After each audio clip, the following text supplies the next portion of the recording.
सही कितना अरसा थी गया काम करे ने? है कितना अरसा थी गया काम करे ने? यो काम जा गुजरात से काम कर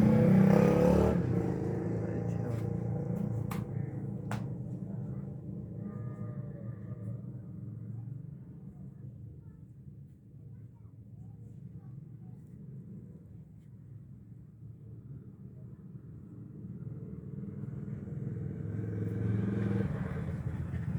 माशाल्लाह से ये वो कितनी कैसे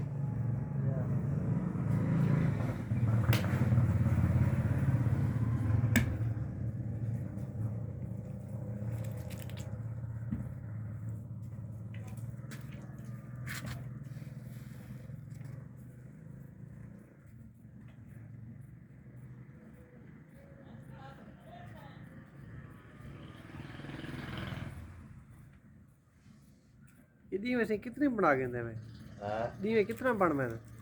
ये पढ़ दिए 70 पढ़ दिए अच्छा माशाल्लाह चलो रोजी है मेहनत भी है यार ने तो मेहनत भी है सुख दी है भला पक दी है जा जा बिल्कुल बिल्कुल पकाने च भाजी दे देने अच्छा पकड़ने की बाजू है हाँ बात है थोड़ी या खुला कोई तो उतराओ क्या ज्यादा कच्चा था सही है खुला जो उतराओ के बाद कई ताजा बात दे देने कई बात दे देने सही है पकाने थी ने ना नुकसान थी ने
बोलिया कि थोड़ा ना कट्टा मटाई ने पा छोटा मोटा कट्टा बोलिया